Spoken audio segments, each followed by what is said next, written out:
Another JB project I think you could cover is Remember My Name. It's one that's a lot older than New World Order. It's the kind of music he made when I actually first found him, or the project he put out. Um, he put this out back when because how I found JB was he did this fan made remix with him, Eminem, and Tyler the Creator. That's how I found him, and this was I think his like second project. Um, so I can send it to you, and maybe you can review it. Came out I think before New World Order, and yeah, this is the kind of music he was making when I first found him. What's up, people? This is Acid Roots. So I've got another JB project to review. Jackal Goldkick had recommended to me another dope project by him after I enjoyed the New World Order project that I recently reviewed. So this is a mixtape. This is free music, and it's a pretty tasteful project just because for a 7 song mixtape, there were more than a handful of songs that I enjoyed. That's good. I mean, most for the most part, when I look at mixtapes, I mean, normally off a project that's like 15 or 18 songs or something like that, I might actually enjoy like 5 or 6. Some of my favorite mixtapes. Thinking about like Rick Ross's Rich Forever, Meek Mill, some of those folks. I mean, really, I need to kind of get into the mixtape grind a little bit more because I probably would not have ever found this JB project on my own, and I kind of feel like, I do kind of like the angles that some of the songs on here have. It's a Party Baby, Too Damn Bad, I've Had It, which really reminds me of an Eminem song. I mean, some of these just really felt like they probably shouldn't be free, but that's kind of, it makes it like a hard bargain and a steal just to be able to find these. That is kind of the quality behind it. I mean, JB doesn't have a Wikipedia page.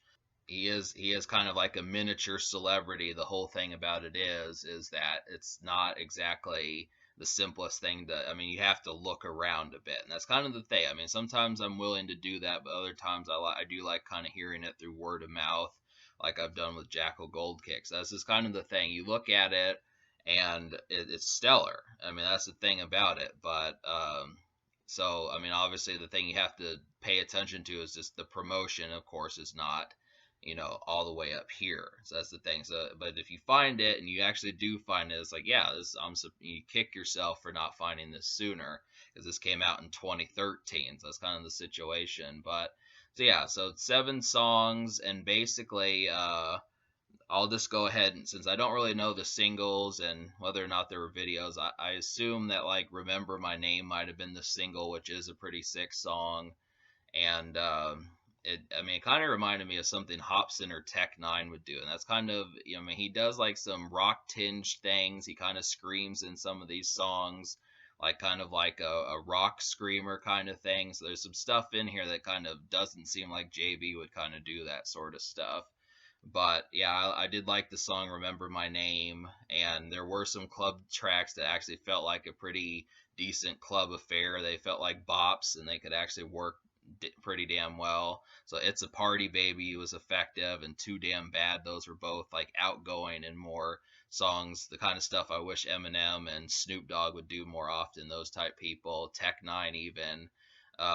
I've Had It was a song that really reminds me of Eminem. He sounds almost identical to him with that, and it sounds good just because it's a kind of low key and kind of underground song that Eminem might have done back in '96 or '97. But it actually, I mean, it's effective, and JB doesn't slack with the lyrics, so it just sounds like him, but it sounds good in the sense of it's kind of new, just because it's like I don't think certain other folks would have taken this angle. So it's good. He's just sick of shit. I would say I like Say My Name. So basically, the first 5 songs on this project were pretty, they were sick enough. So that's kind of the situation. Is just that's what I'm talking about. Is you look at some of these. Say My Name kind of reminded me of something Tech N9ne would do. How it's kind of underground and he has shit to say, but it's not marketed as a single, and it's not really marketed as like a club song or an outgoing song. And just is, him venting and that sort of stuff. Tech N9ne, Eminem, some of those cats, Hobson, were pretty good at doing those sorts of things. So I like that. And but the last 2 songs in the project I was not quite as big of fans of. Falling for You felt like a pop approach, and I pretty much just let that soar over my head, and then Forget Your Fears. I don't know. I mean, I felt like the stuff on there probably could have been better. So, but I did like, basically the rest of the project is pretty stellar, and that happens to be like the situation. I do effectively. I think I'm going to put like particular songs like "It's a Party Baby" and "Too Damn Bad." Those are definitely going on my MP3 player, and I would have to say probably a good few more of these will probably wind up on there as well. But those are just ones that I saw as like immediate highlights. Those would be like songs that if I were to find myself, I would probably say I would have to mess with and seek out even further.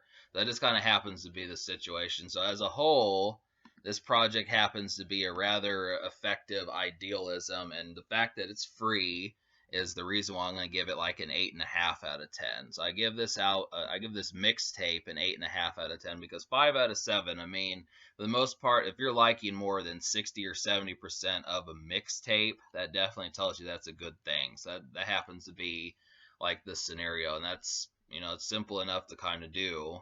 And I mean, honestly, I do how I always am with promotion, but I mean JB, I don't know the actual size of how popular he actually got. If he's performing in front of like 500 people, or I don't know. I mean, it seems maybe that's the thing, 500 people at a time, you just look at that. So that's kind of the situation, but it's good for what it is. It's good underground music, it's good free music, and it's just good for times where I'm just hanging out in my backyard, hanging out in the basement, just drinking good drink, eating nachos, some shit like that, and that's just good music to kind of throw on, and it just happens to work. I mean, that's the thing about it. So the social score, once again, I don't see if whether or not I should actually score it, just because it's that much underground to the point where I wouldn't know what sort of score to kind of give it. I mean, I think he may have promoted this project, but I don't know the degree as to what got the promotions. That's just kind of the thing. But it gets an 8.5 out of 10 just because